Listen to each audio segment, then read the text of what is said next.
So we have a very big crowd. It's already formed. I mean, it started forming yesterday, I guess.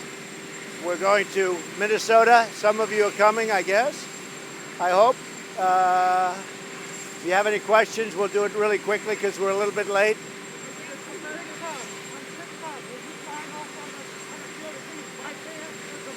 Well, we're going to take a look. They're going to be showing me everything in a little while on TikTok. And we have some great companies want to buy it. And we're looking at those companies. We're looking at, most importantly, the security with respect to China.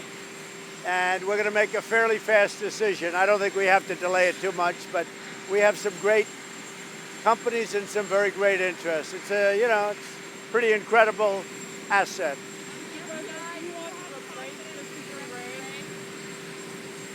Well, you're asking me a question. I disagreed with him on those, I think, very important points. Obviously, China is at the top of the list. And I think Russia and North Korea and many other countries can be talked about, but China would be at the top of that list, so I don't know why that's not mentioned. And obviously, Antifa, these are thugs, these are bad people. These are people that hurt a lot of people, a lot of good people. And Antifa, that man is agreeing with me. Unfortunately, are you a reporter? I wish you were a reporter. He's not. He's a good person, but he's back there shaking his head. Yes, the fact is that Antifa is a bad group, and they're criminals, and they're anarchists, and they're agitators, and they're looters and rioters and everything else. They're bad. And when a man doesn't say that, that bothers me. I wonder why he's not saying that. I think Bill Barr's been incredible, right? He's strong. Bill Barr is strong. He's tough and he's smart. And I think he agrees with me on this stuff.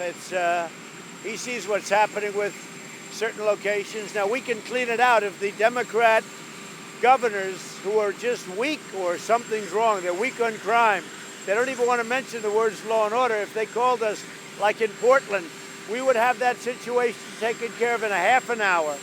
All they have to do is call. We will be there in a half an hour. Seattle only got straightened out because they knew we were going in there the following morning. We were all set to go. They immediately raised their hands. They gave up. But if they would call us, we would straighten out their problems. That includes Chicago. It includes New York. Now, I have to tell you, Chicago is a great police department. They endorse me. New York has a great police department, New York's finest. They endorse me. They don't need any help. All they have to do is let them do their job, Mr. Mayor and Mr. Governor. If they let them do their job, you will have very little crime in New York, very little crime in Chicago. But these liberal politicians, Democrats, they won't let the police do their job.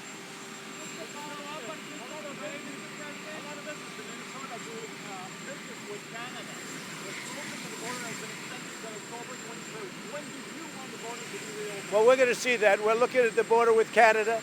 Canada would like it opened, and, we want to get back to normal business. We have the USMCA all done, the new trade deal replacing NAFTA, which was probably the worst trade deal ever made by anybody. It was grossly incompetent. We have a great trade deal right now, and so we're going to be opening the borders pretty soon. Say it? Could be. Yeah, we're working with Canada. We want to pick a good date, having to do with the pandemic. And I happen to think we're rounding the turn. We're doing very well. And the vaccines are coming. But even before the vaccines are coming, if you look at Florida, if you look at Texas, if you look at Arizona, some places that flared up a little bit, we are doing really well. They're all doing very well.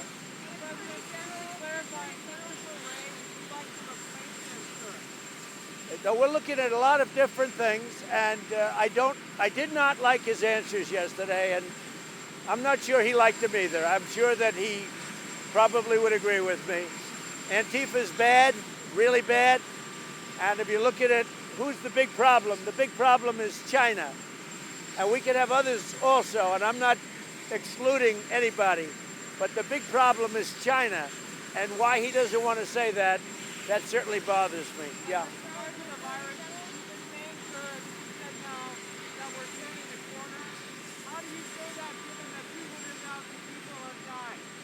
have died.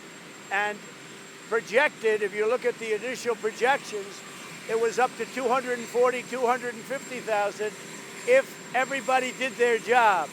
If they didn't do their job, it would be 2.5, 3 million people, 3.5 million people.